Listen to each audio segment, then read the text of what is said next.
Friends welcome to my channel. December 11, 2025 shift 2లో జరిగిన DSC ఎగ్జామ్లో క్వశ్చన్ పేపర్ ఎలా వచ్చిందనేది మనం ఈ వీడియోలో ప్రాక్టీస్ చేద్దాం. సో ఈ వీడియోని ఎక్కడ స్కిప్ చేయకుండా ఎండింగ్ వరకు చూడండి. అలాగే మన ఛానల్ని ఎవరైనా కొత్తగా విజిట్ చేసి ఉంటే సబ్స్క్రైబ్ అవ్వండి, మన వీడియోని లైక్ చేయండి, అట్లాగే మీ సందేహాలను కింద కామెంట్లో తెలియజేయండి. చూడండి ఫ్రెండ్స్, మనం గత పేపర్లను ప్రాక్టీస్ చేయడం వల్ల చాలా ఉపయోగమవుతుంది. సో ఆ ఉపయోగాలు ఏంటో నేను మీకు చెప్తాను చూడండి. సో గత పేపర్లో మనం ప్రాక్టీస్ చేయడం వల్ల కఠినత స్థాయి అనేది అర్థమవుతుంది మనకి.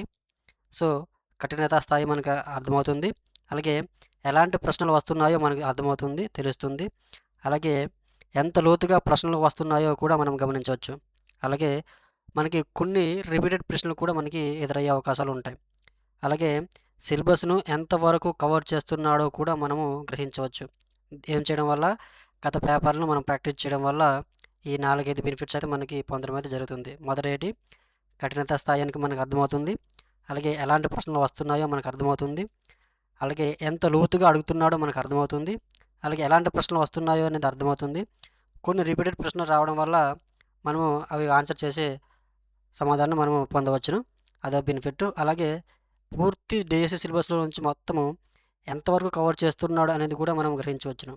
సో నన్ను అడిగితే గత ప్రీవియస్ పేపర్ని మనము ఎంత ప్రాక్టీస్ చేస్తే అంత బెనిఫిట్ అనేది నేను చెప్తాను. మనము చైల్డ్ డెవలప్మెంట్ అండ్ పెడగాజీ నుంచి బిట్స్ అయితే చూద్దాం. చూడండి, కింది వానలు అభ్యసనంగా పరిగణించగలిగే మార్పు. కింది వానలు అభ్యసనగా పరిగణించగలిగే మార్పు: వ్యాధి, మత్తు పదార్థాల వల్ల కలిగే మార్పు, వ్యాధి, అలసట వల్ల కలిగే మార్పు, అనుభవం, శిక్షణల వల్ల కలిగే మార్పు, అలసట, మత్తు పదార్థాల వల్ల కలిగే మార్పు. సో దీన్ని బట్టి మనకు అర్థమవుతుంది ఏంటంటే అభ్యసనం నుంచి ఖచ్చితంగా ఒక మార్కు అయితే మనం వస్తుందని మనం చెప్పవచ్చు. ఇక్కడ చూడండి, వ్యాధి మత్తు మందుల ద్వారా అన్నాడు, ఖచ్చితంగా అయితే దీనివల్ల అయితే కాదు. నెక్స్ట్ వ్యాధి, అలసట వల్ల, దీనివల్ల కూడా కాదు. నెక్స్ట్ అనుభవం, శిక్షణల వల్ల కలిగే మార్పు. అభ్యసనం అనేది అనుభవాలు, శిక్షణల ద్వారా మనం కలిగే మార్పుగా మనం చెప్తాము. సో సరైన సమాధానం ఆప్షన్ 3 అవుతుంది. సో అలసట, మత్తు పదార్థాల వల్ల కూడా కాదు. సో 4 కూడా రాంగ్ ఆన్సర్ అవుతుంది. సో ఆన్సర్స్ మనము ఎలిమినేషన్ ద్వారా కూడా మనము గ్రహించవచ్చును. సో సరైన సమాధానం ఆప్షన్ 3. చూడండి ఫ్రెండ్స్, ఇది as it is, okay, as it ఈజ్గా ఎలా ఉందో అలాగే నేను మీకు పీడిఎఫ్ని అందిస్తాను చూడండి. సో సరైన సమాధానం ఇక్కడ చూడు, ఆప్షన్ 3నే ఉంది. So very important. Next, Seashore measures of musical talent test అనేది ఒక అన్నాడు. సృజనాత్మక పరీక్ష, సాధన పరీక్ష, అభిరుచి శోధిక, సహజ సామర్థ్యాల పరీక్ష. సో సృజనాత్మక పరీక్ష అయితే కాదు, ఇలా ఎలిమినేట్ చేయండి. సో సరైన సమాధానం చూడండి, సరైన సమాధానం ఆప్షన్ 4. సరైన సమాధానం ఆప్షన్ 4 అవుతుంది, సహజ సామర్థ్యాల పరీక్ష. ఇక్కడ మీరు చూడండి, మ్యూజికల్ టాలెంట్ అన్నాడు. మ్యూజికల్ అనగా ఏంటి? మ్యూజిక్ టాలెంట్ ఉంటుందన్నమాట. సీసోర్ మెజర్, సో చాలా ఇంపార్టెంట్. సో ఇక్కడ చూడండి, సాధన అయితే కాదు, సృజనాత్మకత కూడా కాదు, అభిరుచి శోధిక అయితే కాదు. సో సరైన సమాధానం సహజ సామర్థ్యాల పరీక్ష అవుతుంది, చాలా ఇంపార్టెంట్. నెక్స్ట్, రెండో బిట్, ఓకే, మూడో బిట్ ఇది. ఒక విద్యార్థి మొదటి పీరియడ్లో నేర్చుకున్న మొక్క భాగాలు అనే భావన రెండవ పీరియడ్లో జనాభా పెరుగుదల భావనను నేర్చుకోవడానికి అడ్డంకిగా మారి మర్చిపోవడాన్ని ఇలా పిలుస్తారు. అనుపయోగం, పురోగమన అవరోధం, తిరోగమన అవరోధం, దమనము అనగా కావాలని మర్చిపోవడం, ఇది కాదు. అనుపయోగం అంటే ఉపయోగించకుండా ఉండడాన్ని మనం అనుపయోగం అని చెప్తాము. పురోగమన అవరోధము, తిరోగమన అవరోధం, ఈ రెండింటిలో సరైనది ఏదో మీరు ఎన్నుకోగలరా? సో సరైన సమాధానం వచ్చేసి ఆప్షన్ 2 అవుతుంది. ఓకే, ఇక్కడ చూడండి, ఆప్షన్ 2 ఉంది. సో ఎలాగని చూడండి, ఒక విద్యార్థి మొదటి పీరియడ్లో నేర్చుకున్న మొక్క భాగాలు అనే భావన అంటే మొదట నేర్చుకున్నాడు. సో ఇది మొదటిగా.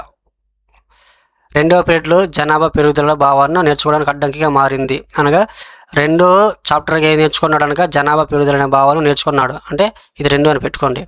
సో ఈ 2 అని పెట్టుకోగానే భావనను నేర్చుకోవడానికి అడ్డంకిగా మారి మర్చిపోవడాన్ని ఇలా పిలుస్తారు. అనగా ఈ మొదటిది వీటికి గుర్తొస్తుంది అనమాట, మొదటికి గుర్తొస్తుంది. సో కనుక దీన్ని చదవలేకపోతున్నాడు, దీన్ని గుర్తుపెట్టుకోలేకపోతున్నాడు. సో మొదటిది మన ఇక్కడ ఇబ్బంది పెడుతుంది కాబట్టి పురోగమన అవరోధం అని చెప్తాము. Okay, very important. నెక్స్ట్, క్రింది వాటిలో సరి అయిన జతను గుర్తించండి. ప్రారంభ స్ఫూర్తి అభ్యసన వేగం అతి తక్కువ, చాంచల్య దశ అభ్యసన వేగం స్థిరం, పీఠభూమి దశ అభ్యసన వేగం తాత్కాలికంగా నిలిచిపోవడం, శారీరక హద్దు అభ్యసన వేగం ఎక్కువ.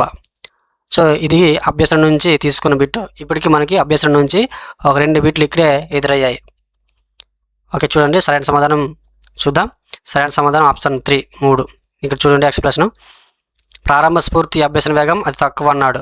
సరి అయిన జతను గుర్తించండి అన్నాడు. సరి అయినది అన్నాడు కనుక ప్రారంభ స్ఫూర్తి అభ్యసన వేగం అతి తక్కువ అన్నాడు. ఇది సరైనది కాదు. ఎందుకనగా ప్రారంభంలోన అభ్యసన స్ఫూర్తి అనగా అభ్యసన వేగం అనేది చాలా వేగంగా జరుగుతుంది. చాంచల్య దశ అనగా అభ్యసన వేగం స్థిరంగా ఉంటుంది. ఇది కూడా కాదు, ఇది సరైనది అవుతుంది. ఇక పీఠభూమి దశ అభ్యసన వేగం తాత్కాలికంగా నిలిచిపోవడం. ఇక్కడ పీఠభూమి దశ అనగానే ఏంటి తెలుసా, అభ్యసన వేగం అనేది తాత్కాలికంగా నిలిచిపోవడం. అంటే అభ్యసనం మనం నేర్చుకున్నవాడు ఇంకా నేర్చుకోలేడు అనలేము, అలాగే నేర్చుకుంటాడు అనలేము. అంటే తాత్కాలికంగా నిలిచిపోతుంది ఆడు అభ్యసనం అనేది. సో దాన్ని మనము పీఠభూమి దశగా చెప్తాము. ఓకే, చాలా చాలా ఇంపార్టెంట్ ఫ్రెండ్స్. ఈ పీఠభూమి దశ గురించి చాలాసార్లు రిపీట్ అయిన ప్రశ్న ఇది. ఓకే, అభ్యసన వేగం తాత్కాలికంగా నిలిచిపోవడం పీఠభూమి దశ. సో ఆప్షన్ 3 సరైన సమాధానం అవుతుంది. నెక్స్ట్, ప్రతిస్పందనకు ప్రతిఫలానికి మధ్య సంబంధం ఏర్పడుతుందని తెలిపే సిద్ధాంతం. చూడండి, ప్రతిస్పందనకు ప్రతిఫలానికి మధ్య సంబంధం ఏర్పడుతుందని తెలిపే సిద్ధాంతం. యత్నదోష, కార్యసాధక నిబంధన సిద్ధాంతం, శాస్త్రీయ నిబంధన సిద్ధాంతం, అంతర్దృష్టి అభ్యసన సిద్ధాంతం. సో యత్నదోష ఎవరిది కింద మీరు కామెంట్ చేయండి. కార్యసాధక సిద్ధాంతం ఎవరిది కింద కామెంట్ చేయండి. శాస్త్రీయ నిబంధన సిద్ధాంతం ఎవరిది కామెంట్ చేయండి. అంతర్దృష్టి అభ్యసన సిద్ధాంతం ఎవరిదో కింద కామెంట్ చేయండి. సో దీనికైతే ఆన్సర్ చూడండి, ప్రతిస్పందన ప్రతిఫలానికి. ప్రతిస్పందన అనగా రెస్పాండ్. సో ప్రతిఫలం అనగా అక్కడ రెస్పాండ్ వలన రెస్పాండ్కి అలాగే జరిగిన పనికి మధ్య సంబంధం ఏర్పడుతుందని తెలిపే సిద్ధాంతం ఏది అనగా ఆన్సర్ చూడండి, కార్యసాధక నిబంధన సిద్ధాంతం. సరైన సమాధానం ఆప్షన్ 2 అవుతుంది, కార్యసాధక నిబంధన సిద్ధాంతం. ఓకే, దీన్ని ఎవరు ప్రతిపాదించారో కింద కామెంట్లో తెలియజేయండి. నెక్స్ట్, సంజ్ఞాన భాష వీరి కొరకు ఉద్దేశించింది. చూడండి, సంజ్ఞాన భాష వీరి కొరకు ఉద్దేశించినది. చలన వైకల్యం, దృష్టిమాంద్యులు, శ్రవణలోపం, ప్రతిభావంతులు, పిల్లలు. సో సంజ్ఞాన భాష, సంజ్ఞ అనగా గుర్తులతో అని చెప్తాము, అంటే సైగలతో మనం వాళ్ళకి అభ్యాసం అనేది చేయిస్తుంటాము. సో కింద వారిలో ఎవరు మీరు గుర్తించండి. చూడండి, సంజ్ఞాన భాష వీరి కొరకు ఉద్దేశించింది అనగా ప్రతిభావంతులు అయితే కాదు, ఓకే, దృష్టిమాంద్యులు అయితే కాదు, చలన వైకల్యం అయితే కాదు. సరైన సమాధానం ఆప్షన్ 3 అవుతుంది. ఓకే, చూడండి సరైన సమాధానం ఆప్షన్ 3 అవుతుంది. ఎందుకంటే వినికిడి లేని వారికి మనము సైకిల్తోనే మనం చెప్పడం అయితే జరుగుతుంది. సో ఇది ఇక్కడ పాయింట్. నెక్స్ట్, ఈనాడు నేను ఈ స్థాయిలో ఉండడానికి కారణం, రేపు ఏ స్థాయిలో ఉండాలో నేను నిన్ననే ఆలోచించుకుని ఉండడమే అన్న మేక్ ఐవర్ వాక్యం కింది రకపు ప్రేరణ. చూడండి, ఈనాడు నేను ఈ స్థాయిలో ఉండడానికి కారణం, రేపు ఏ స్థాయిలో ఉండాలో నేను నిన్నే ఆలోచించుకుని ఉండడమే అన్న మేక్ ఐవర్ వాక్యం క్రింది ఏ రకపు ప్రేరణ అన్నాడు. సహజ ప్రేరణ, కృత్రిమ ప్రేరణ, సాధారణ ప్రేరణ, సాధనా ప్రేరణ. సో వీటి నుంచి కూడా బిట్ అయితే పక్కాగా వస్తుంది. సహజ ప్రేరణ, కృత్రిమ ప్రేరణ, సాధారణ ప్రేరణ, సాధన ప్రేరణ అన్నాడు. ఇక్కడ ఆన్సర్ చూస్తే ఆప్షన్ 4 సాధనా ప్రేరణ. సరైన సమాధానం ఆప్షన్ 4 సాధనా ప్రేరణ అవుతుంది. దీన్ని చూడండి, ఈనాడు నేను ఈ స్థాయిలో ఉండడానికి కారణం, రేపు ఏ స్థాయిలో ఉండాలో నిన్నే ఆలోచించుకునడం. అంటే రేపు నేను ఏ విధంగా ఉండాలో ఈరోజే డిసైడ్ చేసుకోవడం అనమాట. దాన్ని మనం సాధనా ప్రేరణ చెప్తాము. Very very important.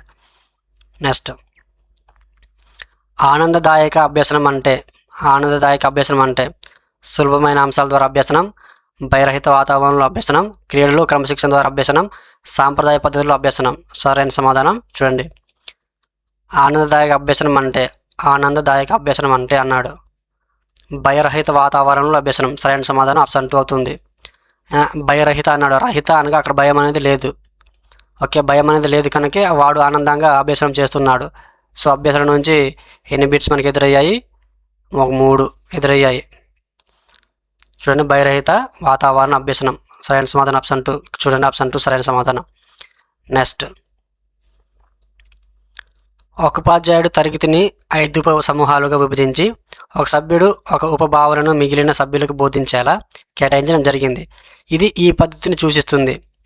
ఒక ఉపాధ్యాయుడు తరగతిని 5 ఉపభాగాలుగా విభజించి ఒక సభ్యుడు ఒక ఉపభాగాలను మిగిలిన సభ్యులకు బోధించేలా కేటాయించడం జరిగింది. ఇది ఏ పద్ధతి సూచిస్తుంది?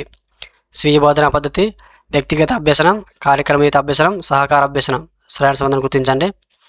కార్యక్రమీత అభ్యసనమా, సహకార అభ్యసనమా, వ్యక్తిగత అభ్యసనమా, స్వీయ బోధనా పద్ధతియా?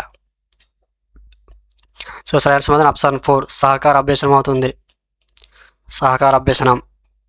నెక్స్ట్ ఇది చూడండి, జాతీయ విద్యా విధానం 2020 ఈ అంశంపై ప్రధాన దృష్టి సారించింది అన్నాడు. జాతీయ విద్యా విధానం 2020 ఈ అంశంపై ప్రధాన దృష్టి సారించింది. సరైన సమాధానం చూడండి ఆప్షన్ 2 సమ్మిళిత మరియు సమాన విద్య. సమ్మిళిత విద్య మరియు సమాన విద్య ప్రధానమైన దృష్టి అన్నాడు. సరైన సమాధానం ఆప్షన్ 2. నెక్స్ట్ కింద పద్ధతి NCF 2005కి ఆధారం. కింద పద్ధతి NCF 2005కి ఆధారం. నిర్మాణాత్మకవాదం, ప్రవర్తనవాదం, నియంత్రిత విధానం, సాంప్రదాయ పద్ధతి. సరైన సమాధానం చూడండి, ఎక్కడైనా సరే 2020 ఖచ్చితంగా అయితే బిట్టు పక్క. 2025 అలాగే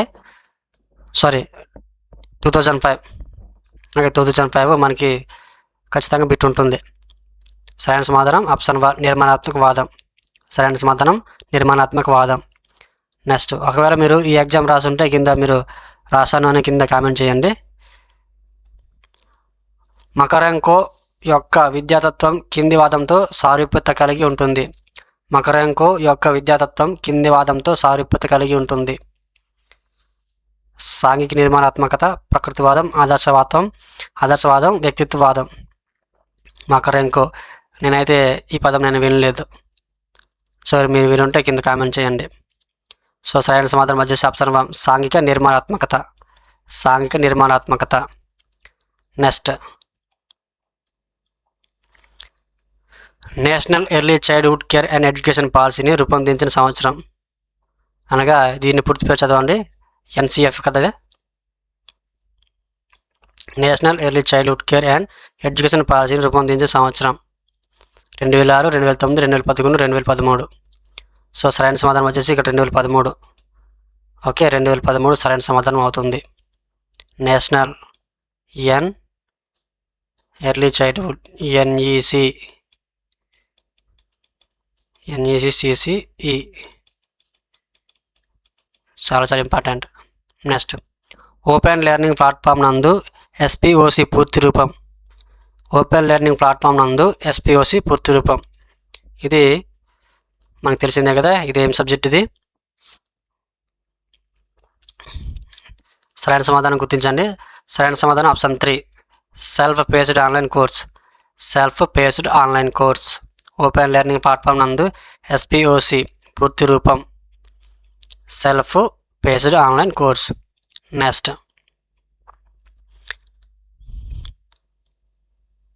ఇది క్లిష్ట పరిస్థితుల్లో వెనుకకు మరలే మానసిక చేతన స్థితిని ప్రదర్శించే రక్షక తంత్రం. ఇది క్లిష్ట పరిస్థితుల్లో వెనుకకు మరలే మానసిక చేతన స్థితిని ప్రదర్శించే రక్షక తంత్రం. వెనుకకు మరలే అన్నాడు ఇక్కడ, ఇది కీవర్డ్ అనమాట. వెనుకకు మరలే అన్నాడంటే వాడు వెనక్కి వెళ్తాడు. దానికి దమనమా, ప్రతిగమనమా, ప్రతిచర్య నిర్మితియ, ప్రక్షేపణ. చూడండి సరైన సమాధానం వచ్చేసి ఆప్షన్ 2 ప్రతిగమనం అంటే మీకు తెలిసిందే కదా. ప్రతిగమనం అనేది కింద మీకు ఏ విధంగా తెలుసో కింద కామెంట్ చేయండి. ఇక్కడ కీవర్డ్ ఉంది, వెనక్కి మరలే అన్నాడు. ఓకే, వెనక్కి మరలే అన్నాడు. నెక్స్ట్ ఇది నేర్చుకున్న పనిని మళ్ళీ మళ్ళీ చేసే సామ్యార్థం. ఇది నేర్చుకున్న పనిని మళ్ళీ మళ్ళీ చేసే సామ్యార్థం. అవధానం, ప్రజ్ఞ, స్మృతి, ప్రత్యక్షం. స్మృతి అవుతుంది. నెక్స్ట్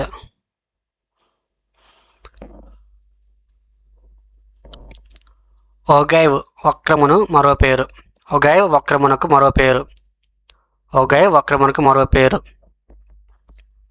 సో సరైన సమాధానం ఆప్షన్ 3 సంచిత పౌనఃపున్య వక్రం. వెరీ వెరీ ఇంపార్టెంట్ ఫ్రెండ్స్, నాకు ఇప్పుడే తెలిసింది ఇది. ఓగైవ్ వక్రమునకు మరో పేరు సంచిత పౌనఃపున్య వక్రము. నెక్స్ట్ పూర్వ బాల్య దశకు సంబంధించి మనోవిజ్ఞాన శాస్త్రవేత్తల అభిప్రాయం. పూర్వ బాల్య దశ అన్నాడు. పూర్వ ముఠా దశ అన్వేషాత్మక వయస్సు, పాఠశాల వయస్సు ముఠా వయస్సు, సమస్యాత్మక వయస్సు సృజనాత్మక వయస్సు, సమస్య పరిష్కార వయస్సు సృజనాత్మక వయస్సు అన్నాడు. సరైన సమాధానం గుర్తించండి. సో సరైన సమాధానం ఆప్షన్ 1 సరైన సమాధానం. సో ఈ పూర్వ బాల్య దశకు సంబంధించిన వెరీ ఇంపార్టెంట్ ఫ్రెండ్స్. దీన్ని మీకు ఎలా గుర్తుపెట్టుకోవాలనేది నేను మీకు చిన్న కోడింగ్ ద్వారా నేను మీకు వీడియో అనేది అప్లోడ్ చేశాను, ఒకసారి చెక్ చేయండి. చాలా సింపుల్గా వివరించాను.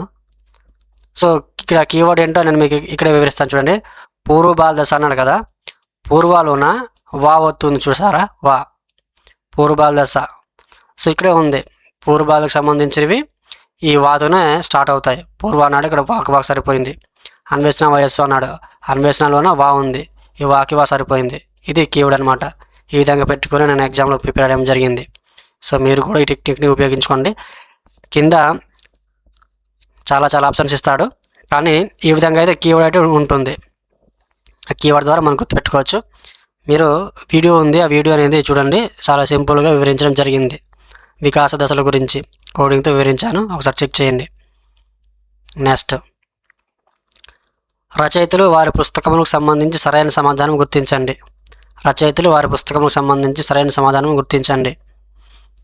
సో చాలా ఇంపార్టెంట్ చూడండి. బందూరా, Spearman, Gardner, Chaplin, dictionary of psychology, psychological modelling, the ability of man, frames and mind.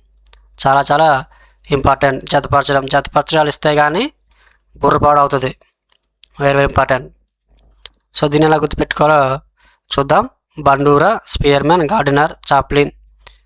చూడండి సరైన సమాధానం వచ్చేసి ఆప్షన్ 1. ఒకటోది B, Bandura psychological modelling option B.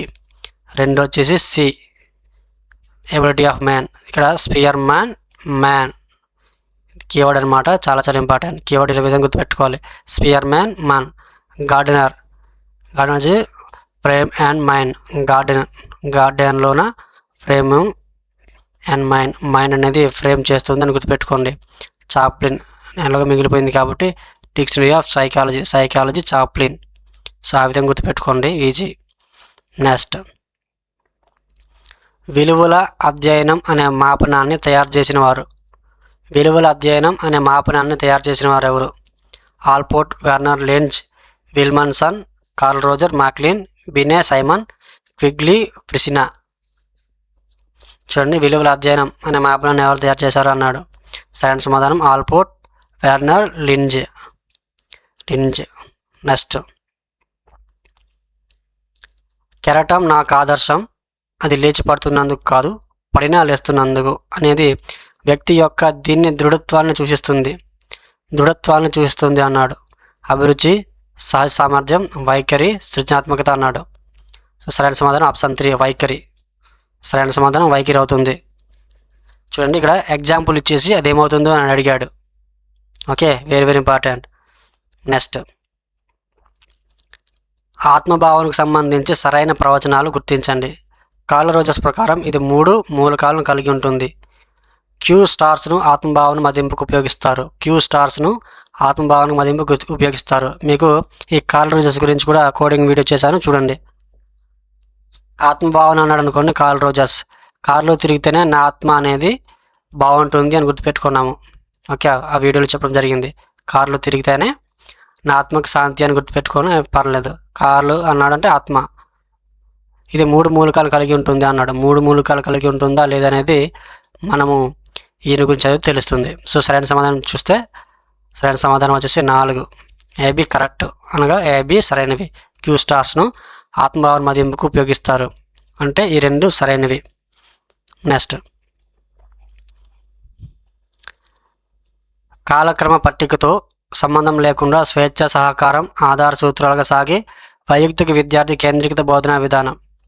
కాలక్రమ పట్టికతో సంబంధం లేకుండా స్వేచ్ఛ సహకారం ఆధారంగా సూత్రాలలో సాగే వైయక్తిక విద్యార్థి కేంద్రీకృత బోధన విధానం. విన్నెట్కా ప్రణాళిక, గ్యారీ ప్రణాళిక, డాల్టన్ ప్రణాళిక, మోరిసన్ ప్రణాళిక. సరైన సమాధానం గుర్తించండి. సరైన సమాధానం వచ్చేసి డాల్టన్ ప్రణాళిక ఆప్షన్ 3 సరైనది. నెక్స్ట్ డస్టర్ యొక్క అసాధారణ ఉపయోగాలు చెప్పమని విద్యార్థులను అడగడం ద్వారా ఉపాధ్యాయుడు కొలవదగిన అంశం. డస్టర్ యొక్క అసాధారణ ఉపయోగాలు చెప్పమని విద్యార్థులను అడగడం ద్వారా ఉపాధ్యాయుడు కొలవదగిన అంశం. వైఖరి, సృజనాత్మకత, అభిరుచి, సహజ సామర్థ్యం. సరైన సమాధానం ఆప్షన్ 2 సృజనాత్మకత అవుతుంది. ఆప్షన్ 2 సరైన సమాధానం. నెక్స్ట్, కొత్త నగ తయారీలో స్వర్ణకారుడికి అవసరమైన ప్రజ్ఞారకం అన్నాడు. ప్రజ్ఞ నుంచి కూడా ఒక బిట్టు. అమూర్త ప్రజ్ఞ, యాంత్రిక ప్రజ్ఞ, సాంఘిక ప్రజ్ఞ, సామాన్య ప్రజ్ఞ. సో వీటి నుంచి ఆప్షన్స్ ఎలిమినేట్ చేయండి. సాంఘిక ప్రజ్ఞ అయితే కాదు, సామాన్య ప్రజ్ఞ అయితే కాదు, అమూర్త ప్రజ్ఞ అయితే కాదు. కానీ ఇక్కడ ఈ రెండిట్లో రెండైనా అవ్వచ్చు. సరైన సమాధానం గుర్తించండి. సరైనది యాంత్రిక అవుతుంది. ఎందుకంటే స్వర్ణకారుడు దీంతో తయారు చేస్తాడు కనుక యంత్రాలను ఉపయోగించి తయారు చేస్తాడు. సో కనుక సరైన సమాధానం 2 అవుతుంది. నెక్స్ట్, బ్రూనర్ ప్రకారం తృప్తిని కలిగించే అంతర్గత ప్రేరణ కారకాలు. బ్రూనర్ నుంచి ఒక బిట్. అభ్యసన కాఠిన్యత, తెలిసిన విషయాలు, పెరుగుదల, వికాసం, కుతూహలం, ఉత్సుకత, అభ్యసనం పట్ల ఆసక్తి, సమస్య పరిష్కారం, ఉత్సుకత, పరిణతి, సమస్య పరిష్కారం, అభిరుచి, సహజ సామర్థ్యం, వివేచనం, ఆలోచన, ప్రత్యక్షం, ప్రజ్ఞ. సో సరైన సమాధానం గుర్తించని. చూసారా, ప్రశ్న కాస్త చిన్నగానే ఉన్న ఆప్షన్స్ అయితే చాలా పొడవుగా ఉన్నాయి. ఇక్కడ కనిపించేసే ఏరియా అనమాట. చూసారా ఎంత డెప్త్గా వెళ్తున్నాడో. సో సరైన సమాధానం వచ్చేసి ఆప్షన్ 2 సరైన సమాధానం. కుతూహలం, ఉత్సుకత, అభ్యసనం పట్ల ఆసక్తి, సమస్య పరిష్కార మార్గం.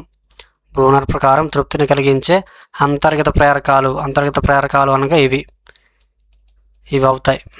నెక్స్ట్, ఎలక్ట్రా కాంప్లెక్స్లో ప్రత్యర్థులు తండ్రి కొడుకు, తల్లి కూతురు, తండ్రి కూతురు, తల్లి కొడుకు. దీన్ని ఎలా గుర్తుపెట్టుకోవాలో కూడా నేను కోడింగ్లో చెప్పాను. ఆ వీడియో చూడండి. మళ్ళీ ఇక్కడ చెప్తాను చూడండి. ఎలక్ట్రా అన్నాడు, ఎలక్ట్రా అండ్ ఇడిపస్ అన్నాడు. ఇడిపస్ ఒకటి ఉంటుంది, మీకు తెలిసిందే కదా, ఇడిపస్. అలాగే ఎలక్ట్రా. సో దీన్ని ఎలా గుర్తుపెట్టుకుంటామని చూడండి. ఈడియట్ అని గుర్తుపెట్టుకోండి. ఈడియట్ అనేవాని ఎవరిని పిలుస్తామనగా, ఈడియట్లో హీరో ఎవరు? రవితేజ, అంటే అబ్బాయి. సో అబ్బాయి. అలాగే ఎలక్ట్రా అనగా అమ్మాయి అని గుర్తుపెట్టుకోండి. ఎలక్ట్రా అనగా అమ్మాయి. సో ఇడియట్ అన్నాడంటే అబ్బాయి కాబట్టి తండ్రి, మాకుడు కాబట్టి. ఎలక్ట్రా అన్నాడు అనుకోండి, ఇక్కడ తల్లి. ఎలక్ట్రా అంటే తల్లి అని గుర్తుపెట్టుకున్నాం కదా. సో ఎలక్ట్రా అన్నాడంటే తల్లి. సో ఇది కోడ్ అనమాట. సో ఇక్కడ ఆన్సర్ ఏమవుతుంది? ఎలక్ట్రా కాంప్లెక్స్లో ప్రత్యర్థులు అనగా తల్లి కూతురు. ఓకే, తల్లి కూతురు అవుతుంది. నెక్స్ట్,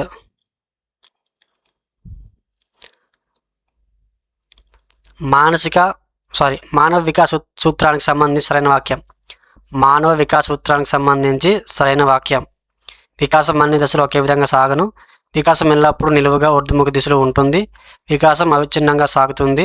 శారీరక పరిపక్వత పొందిన తర్వాత వికాసం ఆగిపోతుంది. సంబంధించి సరైన వాక్యం అన్నాడు. సరైన వాక్యం ఏది గుర్తించాలి. వికాసం అన్ని దశలు ఒకే విధంగా సాగును అన్నాడు. సరైన సమాధానం వికాసం ఎల్లప్పుడూ నిలువుగా ఊర్ధ్వముఖం దిశలో ఉంటుంది అన్నాడు. సో సరైన సమాధానం వచ్చేసి ఆప్షన్ 3. వికాసం అవిచ్ఛిన్నంగా సాగుతుంది. సరైన సమాధానం ఆప్షన్ 3 అవుతుంది. నెక్స్ట్, ఒక వ్యక్తిలో నిర్దిష్టమైన జ్ఞానము, నైపుణ్యము లేదా నిర్వహించదగిన ప్రతిస్పందనల సముదాయమే.